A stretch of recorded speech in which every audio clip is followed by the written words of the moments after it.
Jesus said, if you want to be my disciple, you must fulfill 3 conditions.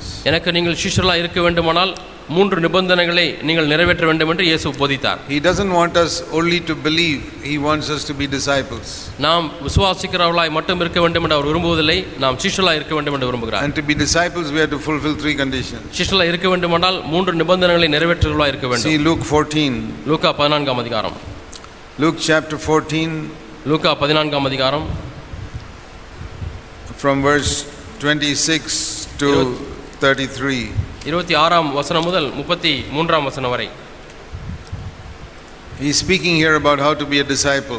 எப்படி சீஷராக இருப்பது என்பதை குறித்து அவர் பேசுகிறார். Number 1. ஒன்றாவது காரியம். You must love Jesus more than, verse 26, more than father, mother, wife, children, brothers, sisters.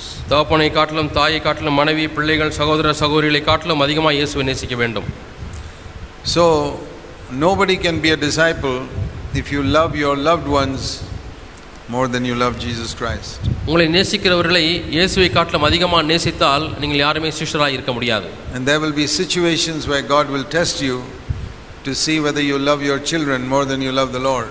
தேவனை நேசிப்பதை காட்டிலும் உங்கள் பிள்ளைகளை அதிகமாக நேசிக்கிறீர்களா என்று தேவன் சோதித்து பார்ப்பார்.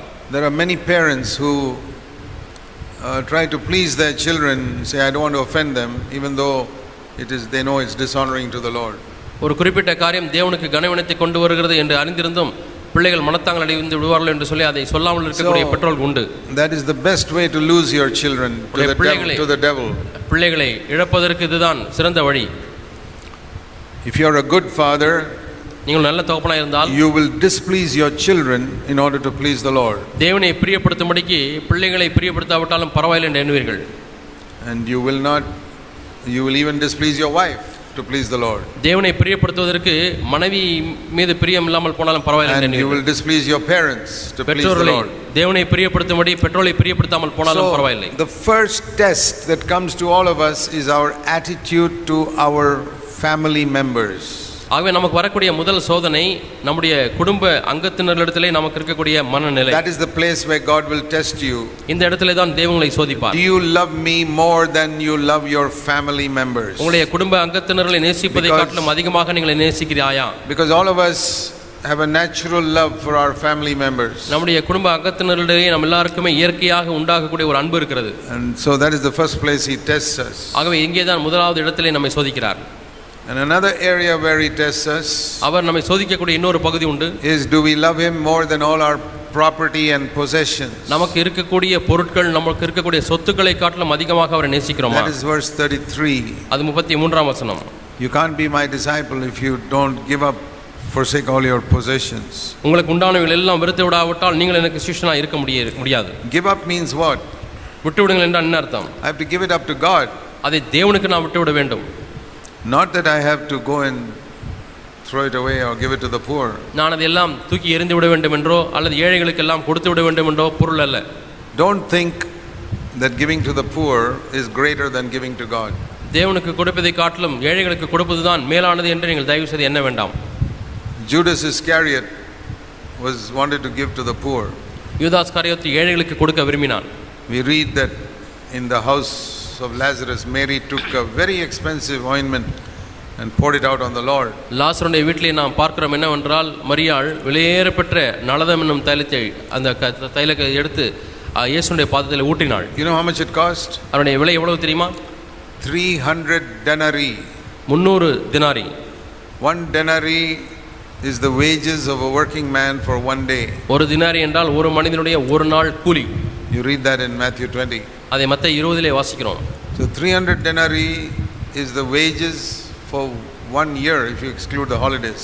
300 தினாரி என்று சொன்னால் ஒரு வருஷம் முழுவதுமாய் லீவு நாட்களை விட்டு மீதியுள்ள நாட்களிலே சம்பாதித்த சம்பாத்தியம். So you know how much that woman poured at Jesus' feet?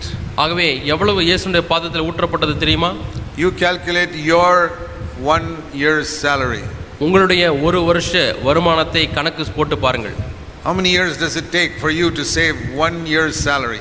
ஒரு வருஷ சம்பாத்தியத்தை அந்த தொகையை சேர்த்து வைப்பதற்கு எத்தனை ஆண்டுகள் ஆகும் என்று பாருங்கள். Maybe 10-15 years. 10-15 ஆண்டுகள் ஆகும். She gave it to the Lord. அவற்றை இயேசுவுக்கு கொடுத்தாள். Judas Iscariot said we should give it to the poor. யூதாஸ் காரியத்தோ ஏழைகளுக்கு தான் அதை கொடுக்க வேண்டும் என்று சொன்னார். Jesus said no. இயேசு இல்லை என்று சொன்னார். She has done a good thing. அவள் நல்ல காரியத்தை செய்தாள். It is a good thing to pour it out to the Lord rather than give it to the poor. ஏழைகளுக்கு கொடுப்பதை காட்டிலும் தேவனிடத்திலே பாதத்திலே வைப்பது நல்லது என்று சொன்னார். It's not like that in other religions. மற்ற மதங்களிலே அப்படி அல்ல. So when it says here give it up, it is giving it up to the Lord. ஆகவே அதை விட்டு விடுங்கள் என்று சொன்னால் தேவனுக்கு விட்டு விடுவது. That means I don't hold anything as my own.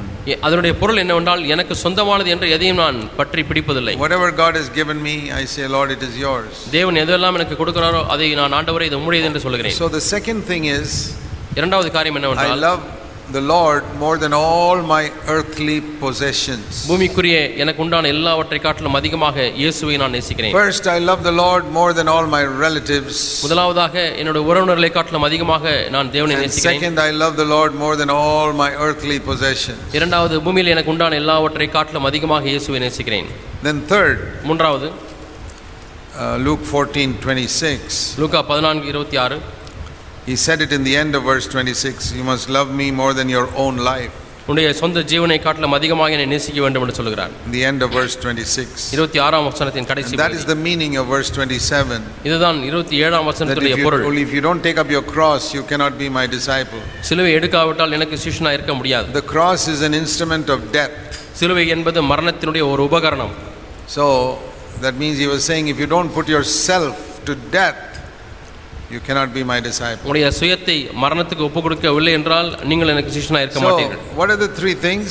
ஆகவே மூன்று காரியங்கள் என்னென்ன? Please remember this all your life. உங்கள் வாழ்க்கை முழுவதுமாய் ஞாபகத்தில் வைத்துக் கொள்ளுங்கள். To be a disciple of Jesus, இயேசுக்கு சிஷ்யனாக இருப்பதென்றால் I must love the Lord more than all my family members and brothers and sisters in the church and everybody. என்னுடைய சபையில் உள்ள அங்கத்தினர்கள், சபையில் உள்ள சகோதரர்கள் எல்லாரை காட்டிலும் அதிகமாக தேவனை நேசிக்க வேண்டும். Second, I must love the Lord more than all my property. இரண்டாவது எனக்கு உண்டான எல்லா சொத்துக்களை காட்டிலும் அதிகமாக தேவனை நேசிக்க Bank வேண்டும். account, everything. என்னுடைய வங்கி கணக்கில் உள்ள பணம் எல்லாவற்றையும். Third, I must love the Lord more than I love my own life. மூன்றாவதாக என்னுடைய சொந்த ஜீவனை காட்டிலும் அதிகமாக நான் இயேசுவை நேசிக்க வேண்டும். Those have always been God's conditions. இவைகள் எப்பொழுதுமே தேவனுடைய நிபந்தனைகளாக இருக்கிறது.